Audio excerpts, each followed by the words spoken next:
欢迎持续锁定新闻大白话，我是黄运成。首先来为您介绍这一节国际话题的来宾，第一位是我们的国际战略学者林玉芳，大家好；还有国际政治专家赖远谦，主持人好，观众朋友大家好；以及资深两岸媒体人许和谦。运长好，各位观众朋友大家好。好，美军在伊朗的这一场搜救行动啊，被川普形容是大胜利，很值得拍成电影。但是我们来看到啊，这背后呢也有其他的阴谋论哈。好，首先呢就是这个4月5号的时候啊，我们来看到啊，伊朗呢就是对于要对这个搜救行动的美国军机啊，也是进行了一个反制措施。哇，这一来一往呢，真的是非常的精彩吗？好，我们来看到4月5号凌晨的这个伊斯法罕省啊，美军出动了数架的攻击机去发动袭击。那么伊朗的部队呢，随即啊就跟对方的战斗机啊、直升机、武装无人机、支援机展开了直接交火哦。好，伊朗部队啊就使用了扛肩式的飞弹，击中了一架美国军机。但是啊，这个部队马上又遭到了美军的其他军机锁定，集中火力反击，导致呢有4名的伊朗军官当场阵亡了。但是呢，伊朗的军官啊使用这个扛肩式飞弹的时候击中的美国军机呢，他们也捡到了这个军机上面的文件，显示呢，确实有这个美国空军的少校击落的飞机里面找到了这样子的一个文件。好，但是啊，要进行这场搜救行动哦，其实呢也是非常的不容易。为什么呢？就是因为啊，西班牙啊全面禁飞，还有法国啊、意大利等国呢，也都对于军用飞机实施了飞行限制。所以啊，在英国基地的美军轰炸机想要去救援啊，还要大幅的绕路啊，绕一大圈这样子往下绕。所以呢，原本是只需要10.5小时往返航程呢，硬是被拉到了18小时哦，还必须要完成多次的空中加油，让机组人员是长期处于一个极度疲劳的状态。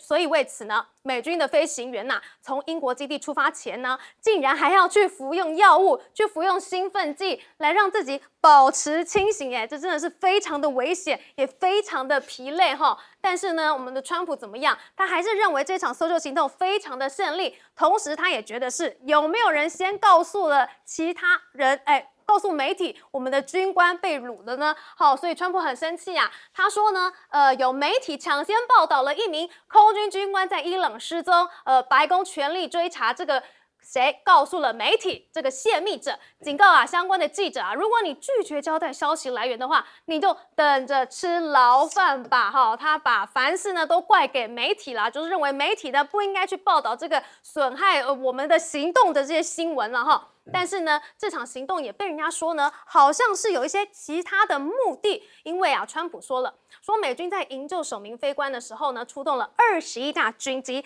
但是呢，在营救另一名飞官的任务中，动用了多达155架军机耶，所以这一波的营救任务中呢，出动了数百名的美军，这个数量非常的多。我们跟什么比？跟这个1980年的鹰爪行动来比哦，当时呢是出动了3架的 NC-13还有8架的直升机，以及132人的地面部队。那其中呢，大约有93名的三角洲士兵来负责突袭驻德黑兰大使馆。那另外呢，还有13人的特种部队，救出的小队则是负责呢来突袭伊朗。好，所以呢，这2个相比起来，出动的兵力是不是差太多了呢？所以专家就说啊，为了救一名飞行员而出动数百人的大部队，就军事行动的合理性而言，不太可能呐。所以啊，他怀疑美军呢可能是在伊斯法罕极有可能进行别的行动，但是搞砸了，所以最后才说我们是去救兵官的。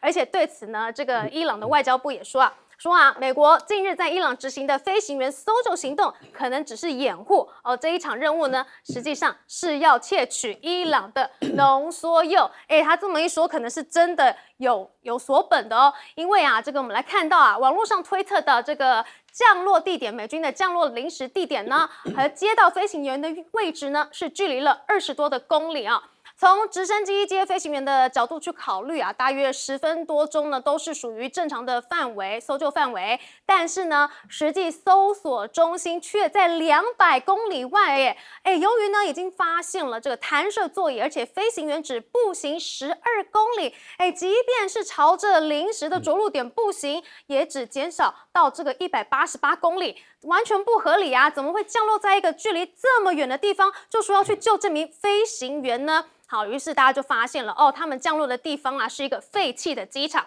从这个坐标啊出发，大约向北偏西，大约要36到40公里呢，其实就是伊斯法罕的什么核设施啦。所以从距离上来判断呢，这个临时起降场呢，更像是去夺取浓缩铀，不是去营救飞行员。好，另外很诡异的还有什么？还有美军这2架这个 MC-136J 运输机自毁。好，我们看到这个修正后的这个合成影像哈，两架的运输机呢，它呢是着陆在这个砾石地，而不是泥巴哦，没有陷入到泥巴里面，就代表说它还可以飞啊。那为什么要自己炸毁呢？而且啊，一般呢也不会用这样子一架故障的飞机阻挡另外一架飞机，这样子2架的重叠的方式来进行这个降落。所以到底是不是说，其实他们有另外的任务，但是因为搞砸了，所以只好自己去炸毁这2架运输机呢？好，这场搜救的阴谋论真的是非常多。我们来请教赖教授。我们先要肯定啊，这位飞行员啊，他沉着冷静啊，马上脱离他的这个降落伞的座椅啊，脱离了12公里，而且躲在这个山洞里面啊，这个岩石的裂缝中。而且呢，他本身这个没有因为慌乱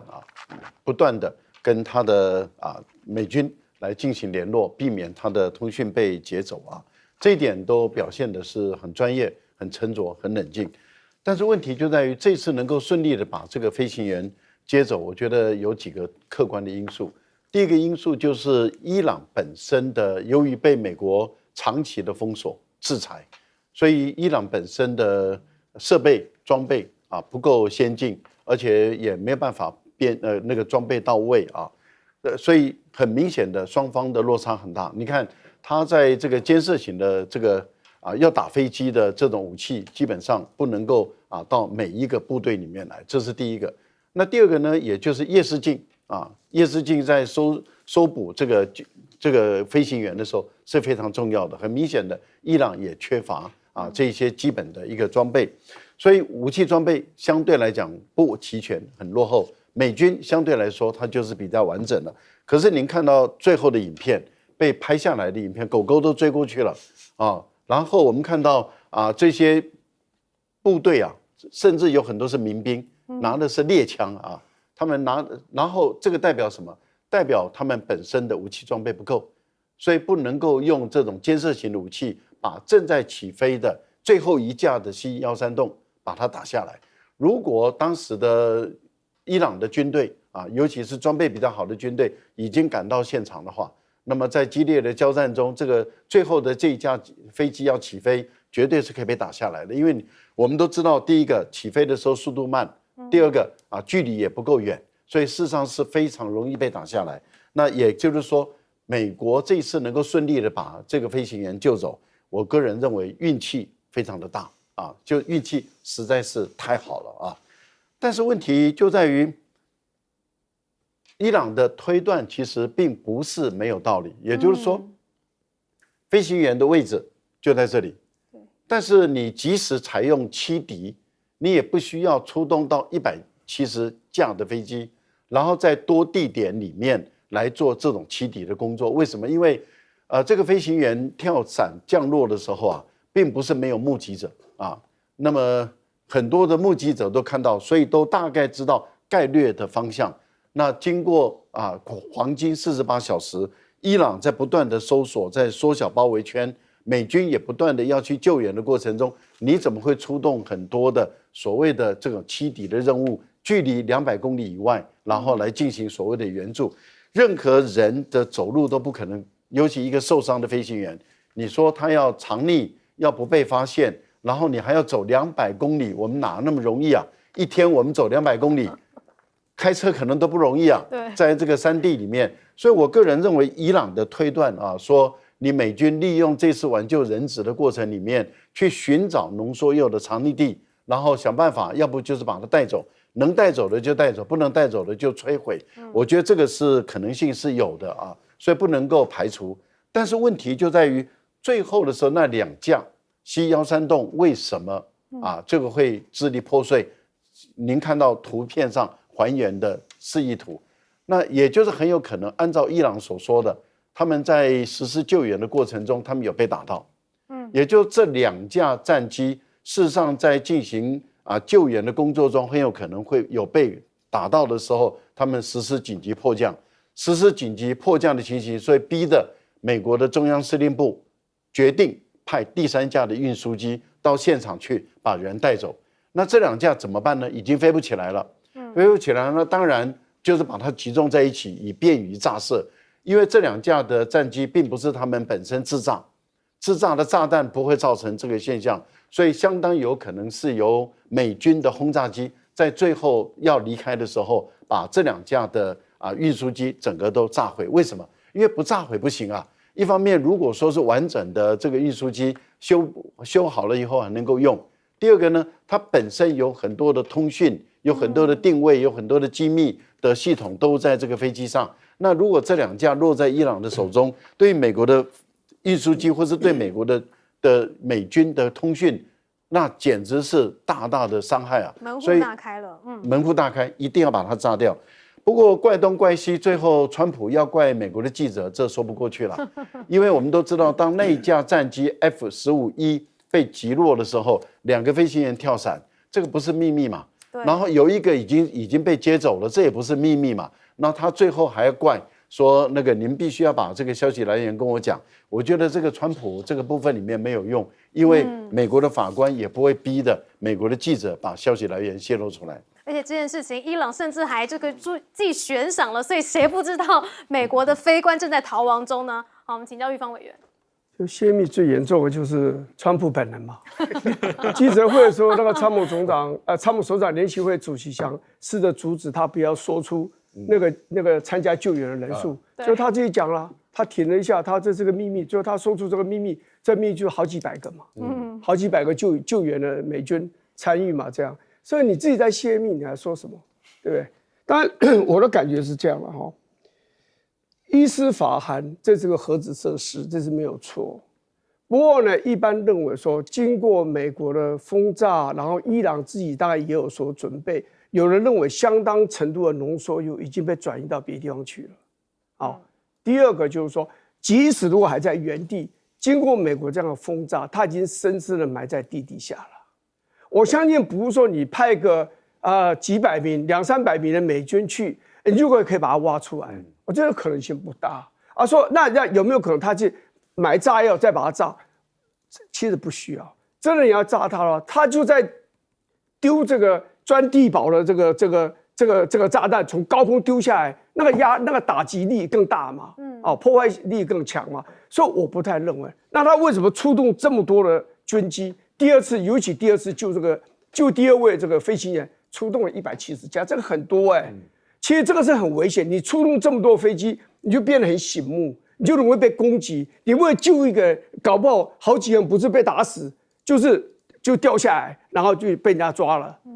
所以那为什么要这样做？我是认为1980年呢，那个 Operation Eagle Claw， 那个叫做鹰抓行动，鹰抓这个计划。我认为这个是有关，因为那个卡特那次1980年4月24日这一场的所谓要救美国人质的这个行动是彻底失败的，美军自己都被抓了大概8个人，然后自己的直升机撞运输机，那天的气候也真的是非常的坏，那这种直升机在沙漠里面真是很脆弱的啦。那不管怎么样，川普他们大概觉得说不要重蹈1980年的覆辙。我这次宁可过不要不及，所以他就出动了大批的这种飞机，大批的这个人员。最主要就是说，如果发生状况，他们可以及时把它压制。这样，我认为这个大概是唯一的这个考虑了大概就是说，为什么伊朗没有趁这个机会好好多打下几架美国军机？我同意，有些一定有被打到，只是可能不是就地坠毁就地坠毁的。就是那个所谓的油珠嘛，油珠被打中了嘛，那个 A10嘛，我认为最重要的原因是它的军事的力量是下放的，他们美国人讲 mosaic 就是那个马赛克那样一块一块的，这个地方大概就属于地方的那个军区，它在管辖，但是它没有足够的资讯譬如雷达很多都被炸掉了，收集到这个情报，然后及时来攻击这个反击美军，所以这个才让美军很顺利的这样子把人救了，然后走了。虽然付出了几架直升机、运输机也炸掉这样一个代价。但是美国的飞行员为了救这个，为了被救啊，导致于他们也是劳师的动众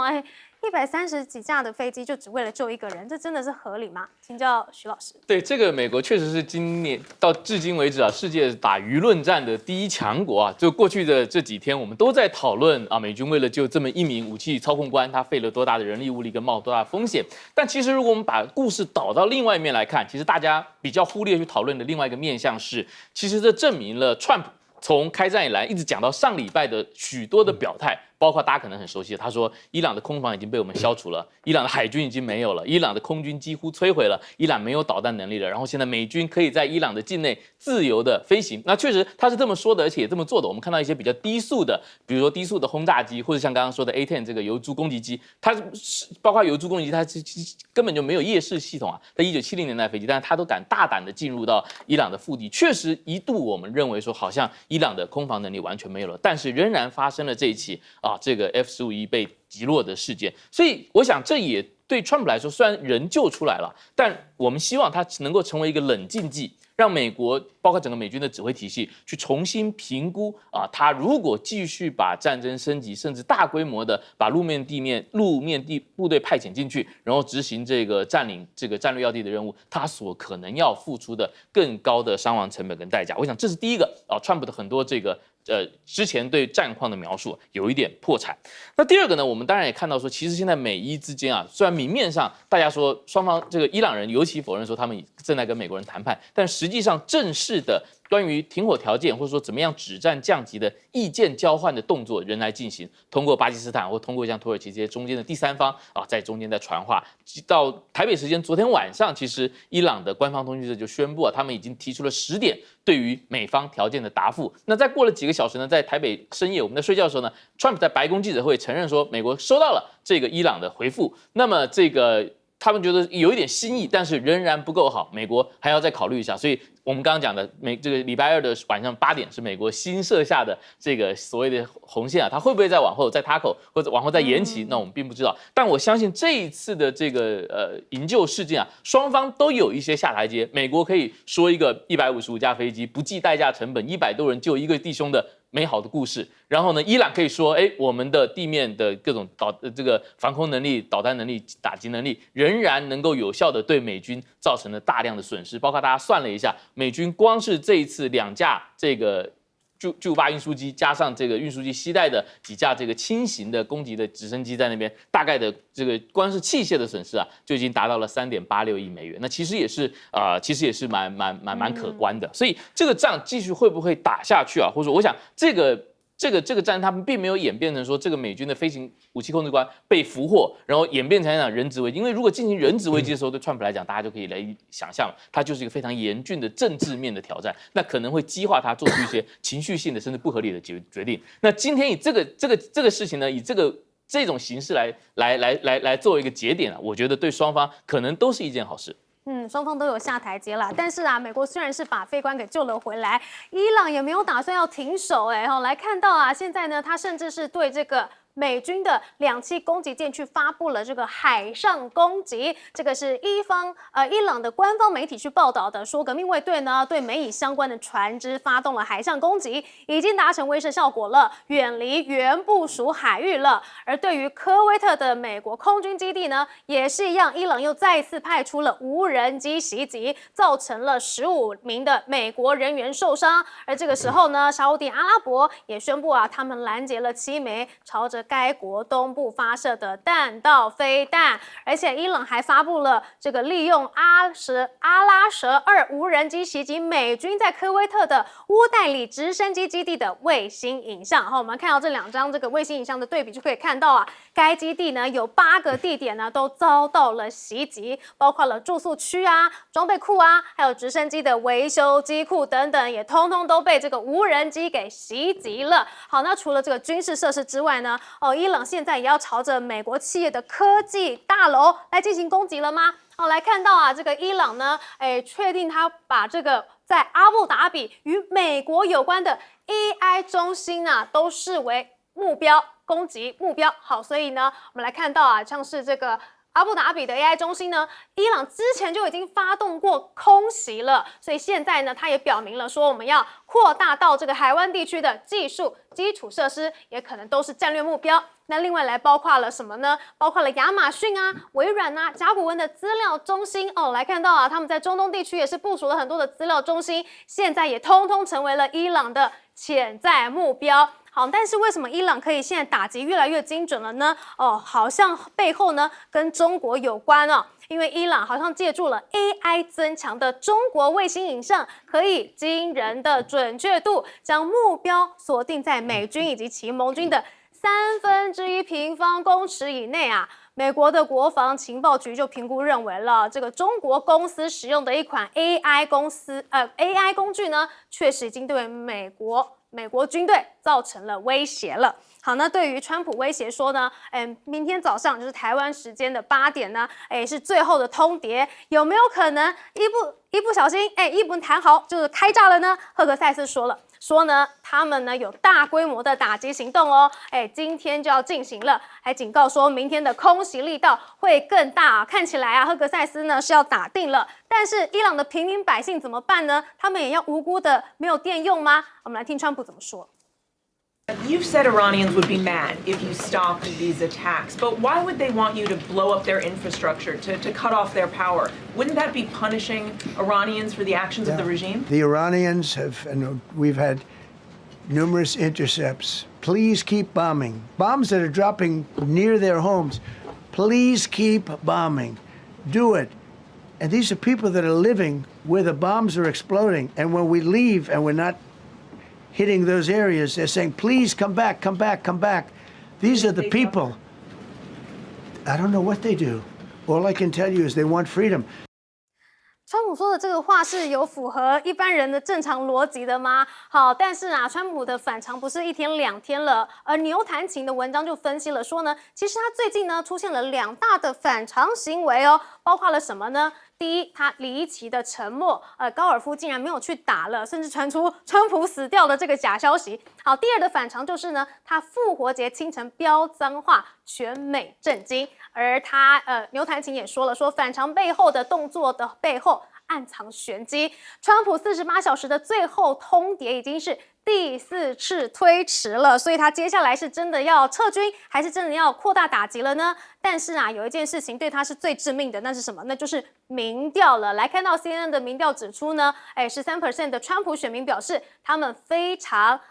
后悔投票给川普。但是呢，仍有21% 的川普选民表示，他们对于自己的投票依然是充满信心，但是也承认是有一些担忧的。好，如果民调一直持续的下滑下去，川普有可能会收手吗？明天早上8点，川普真的会进行全面式毁灭的打击吗？请教赖教授。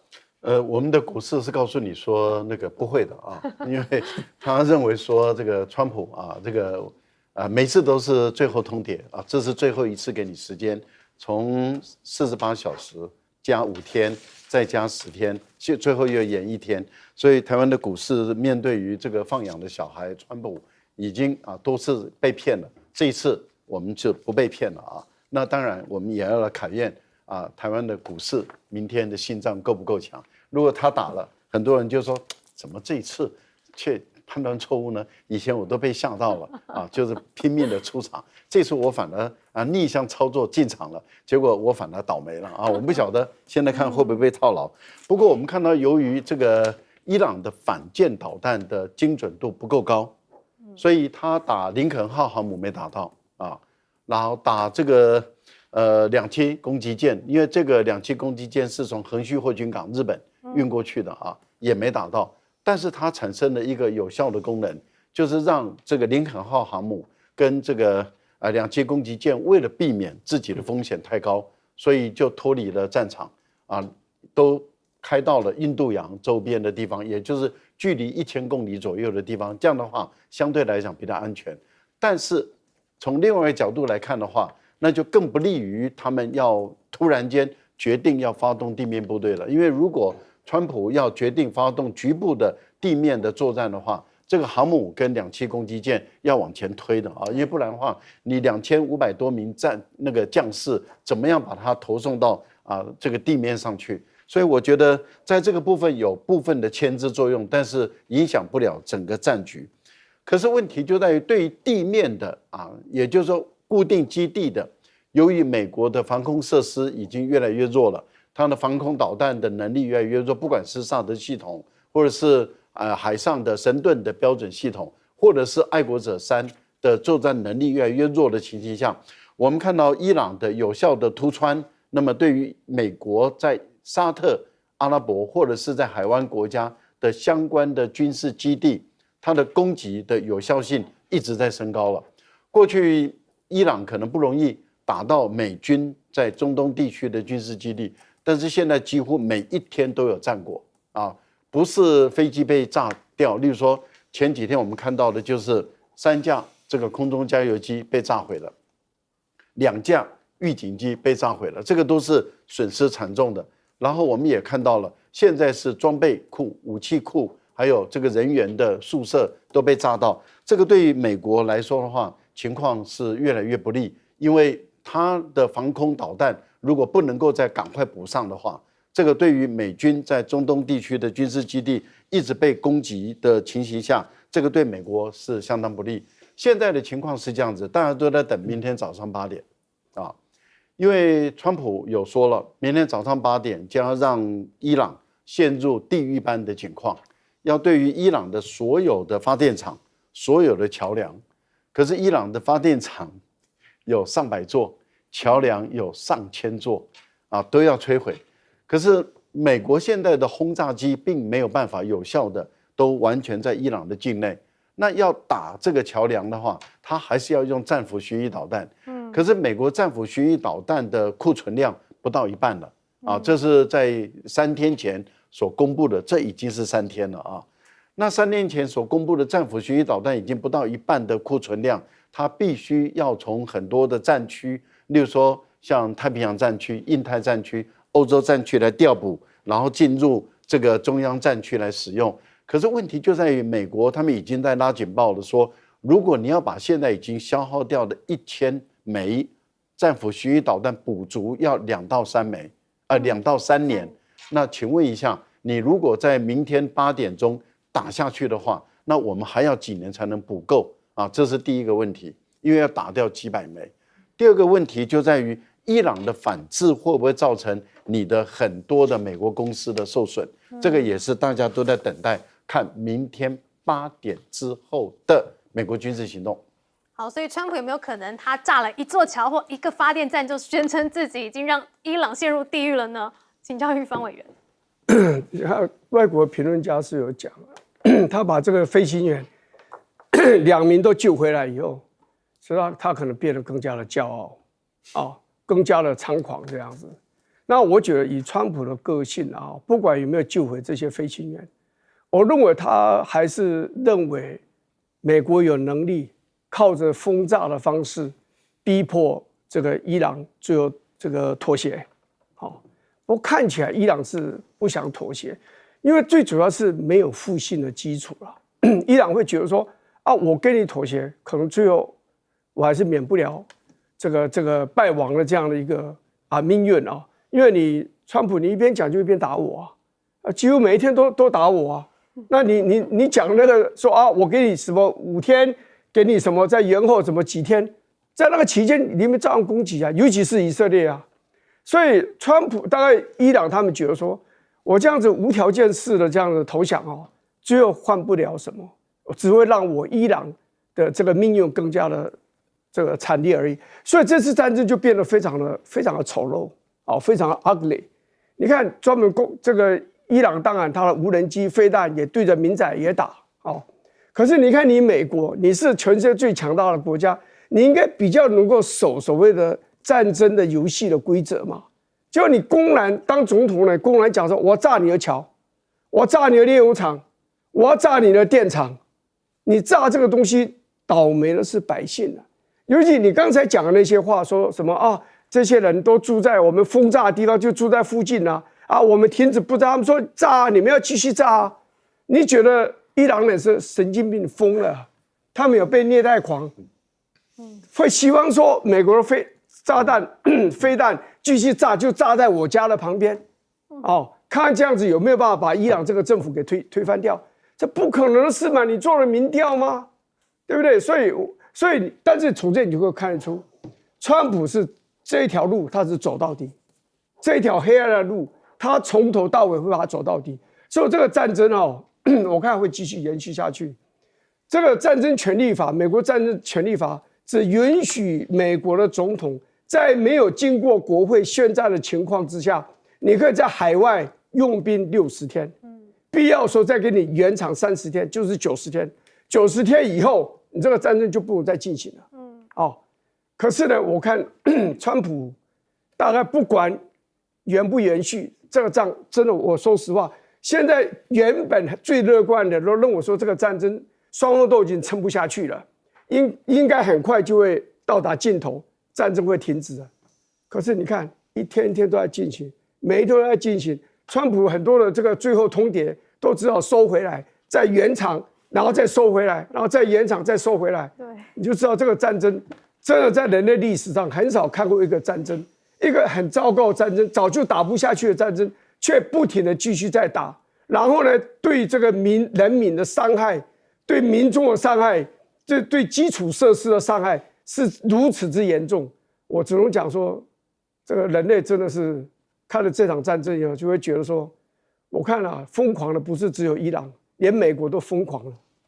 的确，最疯狂的可能就是川普了哈。但是呢，他的最后期限，明天早上台湾时间的8点，他会不会真的开炸，还是又 tackle 了呢？请教徐老师。是，其实昨天这个红十字国际委员会 ICRC 它是这个全球每个国家有红会嘛，那全球的红会呢，各国的国会它有一个上层的一个协调的总机制，那就是这个红十字国际委员会，它的主席昨天就发了一个声明，他就说，不管是言辞恫吓还是采取行动，不加区分目标的战争，都是与国际法不相称的，都是违法的。他其实没有点名川普，但说的就是美国这种扬言。当然，美国跟伊朗现在都互相威胁啦，要针对对方的这个民用设施来进行攻击。那其实这个所谓的战争法，或者我们讲国际人道主义法，它其实最重要的核心的一个精神就是说要区分平民跟交战员作战员跟平民就是军用目标跟民用目标也必须区分开来。那包括1949年的这个日内瓦战时人道主义行为公约，它就规定了，在任何情况下，任何需要阻止平民获取安全的水跟食物的这样的行为，都是不能被攻击的但是这个是非常明确的写在这个条文里面。那但是呢，我们今天看到川普，刚刚这个运成播的这个视频也看到了，当记者在问川普说，你这样做有没有违反国际法的时候，川普他选择闪避这个，他回答是他们叫我打呀所以他其实不敢去承认，就是说美国做出这样的言辞恫吓其实是威胁，也违反了国际法的这个基础。那这一次呢，其实美军的损失截至到2天前吧，大概美军的伤亡是13个人左右，阵亡13个人左右，那有365人受伤。那伊朗方面是宣称他已经有超过上千人，包括平民，包括这个作战员死亡。那有一个比较令人难过的消息是传出在美国的跟以色列的连番轰炸之下，现在伊朗有30所大学遭受了轰炸。那其中包括5名教授跟60名大学生。那当然，这个伊朗美以方面对伊朗的大学进行打击的时候呢，他的理由是说，这些大学实际上都有军工的目的，它帮助了伊朗发展它的核能力或导弹能力。但是这就让美国的很多知识分子拍案而起来，他说，美国的顶尖大学，包括 MIT 也都是如果说一所大学因为他的毕业生或他的研究员跟他的国家的军队有所合作，那就要被打击的话，那全世界没有一所大学是有资格存在的。那所以这个其实针对平民设施、针对民用设施的打击，现在也成为越来越棘手的美国要去面临的国际人道主义压力的一个问题。那我们今天也看到，伊朗有一位传统的他的民俗音乐家，他就带着他的乐器，一个像是叫塔尔琴的东西，他就坐在了一家这个伊朗的发电厂前面，就说那我就在这边演奏，然后我开了直播。如果美军要攻击这个核电，要攻击这个电厂，那请跟着我一起打。那最后我们看到这个讲到中国大陆的角色那我想这个大陆是不是有在背后出手？我想有一点认知战，美国认知战的作用因为其实我们去看大陆外交部的网站，最近这几天王毅就大陆的外长都不断的在跟有关各方的国家的外长进行非常密集的通话，从俄罗斯到欧盟，从沙烏地阿拉伯到巴林现在是海湾国家合作委员会海合会的这个轮值主席。那坦白说，用逻辑倒推一下，如果区域国家真的认为说中国大陆在伊朗背后去介入这场提供图资方介入这场战争，那其实他就没有办法做一个中立的调人啊。所以我觉得这有一点认知作战的成分。不过现在伊朗呢，可能真的只会听中国的话了吧？好，我们来看到啊，现在以色列的情况又是如何的呢？好，因为呢，伊朗又发动真实行动4的第98波攻击了呢，他们的打击目标包含了以色列特拉维夫的北部和南部、海法战略中心、贝尔谢巴的化工企业工厂，还有以军在佩塔提克瓦的驻地。而且伊朗声称啊，过去一天呢，袭击以色列北部，100%的可以没有被遭到拦截，完全没有被遭到拦截。他说呢，在北部的这个海法的炼油厂啊、电力设施啊、港口还有铁路等呢，被伊朗的导弹给轰炸了，而且没有任何的导弹被拦截的消息耶。以色列呢，似乎呢已经放弃了北部城市，似乎已经承认了失败。好，那至于以色列的南部呢，以色列的国防军也证实啊，伊朗向南部发动了弹道飞弹攻击，这是伊朗近12小时后呢，再度对以色列发动了攻击。现在啊，以色列呢已经成为了弹道的一个集中地了吗？我们来看到居民一般的生活该怎么办呢？这个画面看了真的是让人觉得怎么这么反差这么大哦！一名女子呢，她从车上下来哦，没有过多久的时候，一枚飞弹就落在她的附近。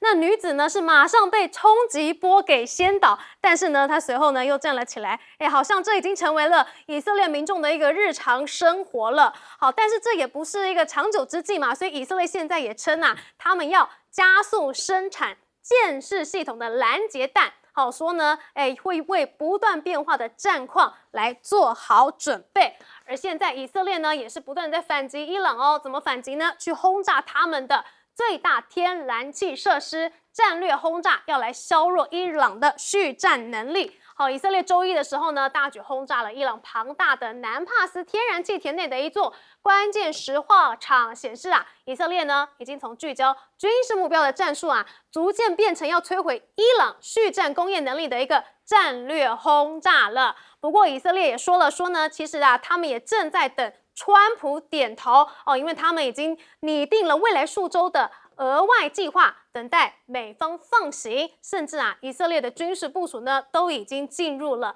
备战状态。而以色列还说什么？说呢，他们已经把这个革命卫队的情报头子给炸死了。好，伊朗的领导层呢，是一直都处于以色列的打击目标当中。哦，他们呢会继续的追捕他们。但是你这样子斩首，伊朗有在怕吗？金融时报就说了，其实伊朗是一点都不怕你这种暗杀啊、斩首的行动的，因为呢，他们靠的是马赛克防御。哦，伊朗的军事力量呢是分散的，由各个地区的领导人去领导，就是所谓的马赛克式防御战略。好，伊朗是花了数十年的时间啊，建立这一套系统。因为他们早就知道这场战争会到来，那么马赛克式的防御呢，就能够让伊朗自主决定战争的节奏和结束方式。好，那不仅仅是跟伊朗打仗哈，现在这个黎巴嫩南部呢，真主党呢也派军来袭击以色列。好，所以呢，以色列国防部呢就宣布呢，向黎巴嫩的南部部署第98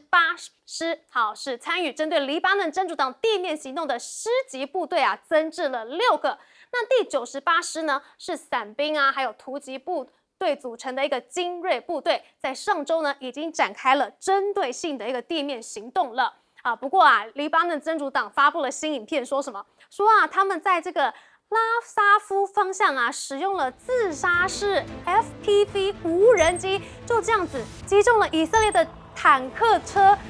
一辆这个梅卡瓦，还有一辆埃坦的假装车哦，一个无人机就可以把坦克给炸毁，是不是真的这么厉害呢？美国的记者就说呢，他们转述了真主党宣称的数据，说什么？以色列的国防军在黎巴嫩境内12天的损失啊，是高达了134枚坦克，总估计啊损失是8.04亿美元呢。军事博主就说黎巴嫩不太可能拥有这么成熟的技术，使用这个无人机就可以去炸毁这么多的坦克。他怀疑以色列呢，怀疑这背后是有大国在出手，不论是提供技术还是经验。又或者呢，其实这个数据呢只是真组长自己在碰风而已。但是啊，这还是让人家觉得很震惊哦。无人机可以把坦克给打坏。我们请教赖教授。以色列由于在这么长的1个多月的时间哈，尤其是在前几波，它大量的消耗了它的防空导弹能力啊。不管是舰式的高空的啊，或者是它的最低空的铁穹的，它已经经过大量的消耗。过去美国也曾经协助过以色列，说我要帮你建立总共是7道的防卫体系，但是现在美国自己本身也自身难保，以色列它的舰式的发射器跟导弹数量也越来越不够的情况下，以色列在上个礼拜他们制定了一个政策，这个政策就是说他们的导弹系统只防卫最有军事价值的目标，换言之，也就不具备有军事价值的目标，他们基本上来讲可能就爱莫能助了。那这样的一种决定，其实使以色列的平民百姓，还有它的化学厂、石化厂都陷入一个比较危险的一个地步了。那在这一次海法的城市被攻击的过程里面，我们看到的是2股力量对于以色列的海法这个进行了攻击，一个是黎巴嫩的真主党，黎巴嫩的真主党也让以色列非常的惊讶。本来以色列认为黎巴嫩的真主党其实已经不具备有强大的攻击能力了，因为他们认为经过以色列这样的扫荡，还有以色列这样的轰炸，甚至以色列的部队都越过边界进入了南部的一个地区，那理论上讲，这个真主党应该没有强大的作战能力，怎么那个真主党还可以用火箭弹对于以色列的海法进行高密度的一个攻击？这个让以色列真的是惊讶。那这个短程的，也就是用火箭弹的方法来打。过去以色列都可以用这个铁穹来拦截，但是因为现在铁穹已经没有办法去保护平民百姓的住所跟他的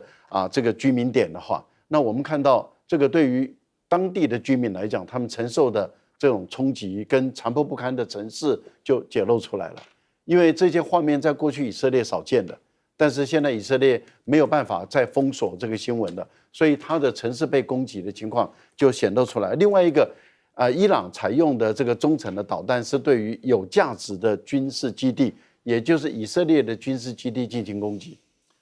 或者是对于它有价值的海水淡化厂进行攻击，然后这个攻击的力道也越来越成功，突穿的能力也越来越大，所以逼得以色列它必须要加紧去生产制造这个舰式的，因为舰式的导弹是属于比较高空的导弹，就是为了拦截伊朗的这个中程的弹道导弹，而不是拦截这个真主党的火箭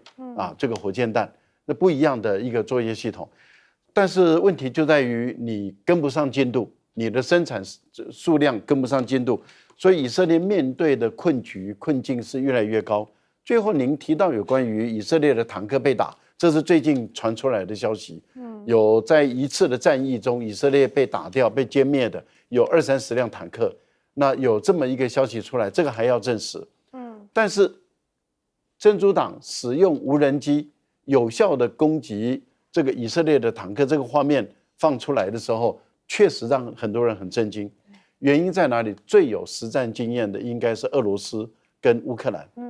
那有人就高度怀疑，是不是俄罗斯把这个技术经验那么移交给这个真主党，这个不能排除了。好，我们先休息一下，广告之后继续回来讨论。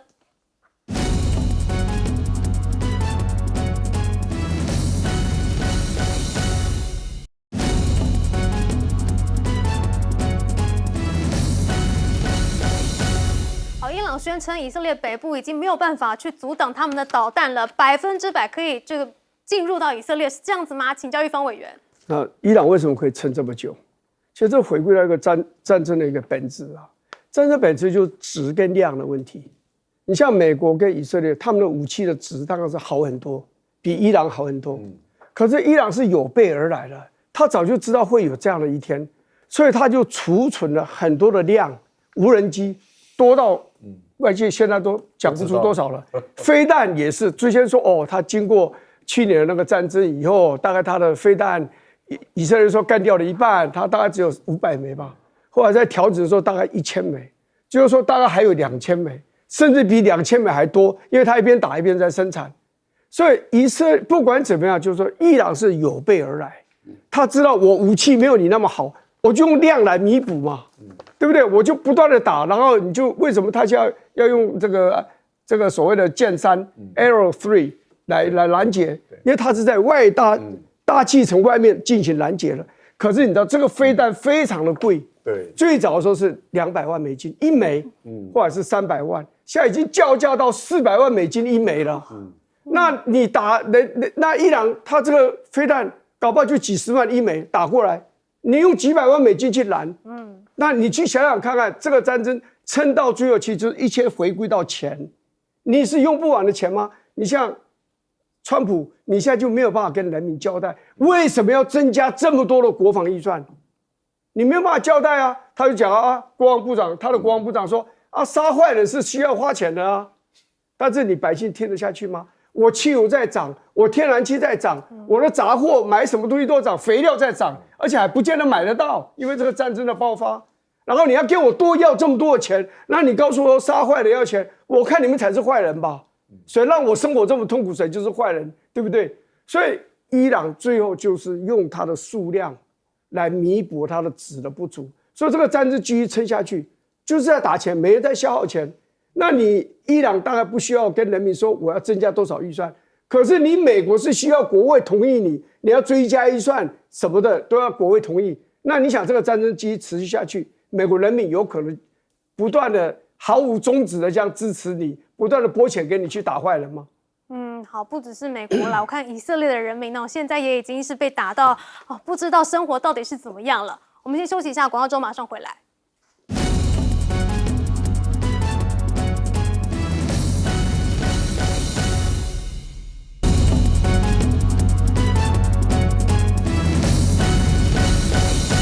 坚持打下去的以色列，他们的战术到底对伊朗有没有效？我们请教徐老师。是这几天我关注到一篇重要的文章啊，是由这个伊朗的前外长这个贾瓦德扎里夫，他在美国外交事务这个杂志的网站上4月3号发表的。他提出了一个个人的所谓这个谈判方案的一个解方。那当然，他现在虽然是以学者的身份来具名提出啊，不代表伊朗的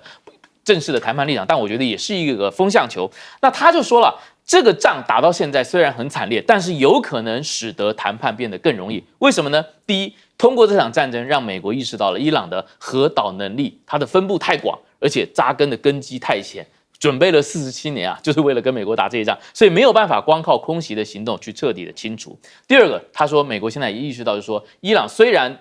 一大堆的领导层的要员被暗杀，但是呢，整个伊朗内部也好，或整个所谓的抵抗之湖，包括我们刚刚谈到的这个黎巴嫩的真主党，包括胡塞组织在也门，它的整个协同能力、协同作战能力并没有垮掉啊，甚至是这个大家注意到真主党的这个作战能力，其实也比大家想象的好一点。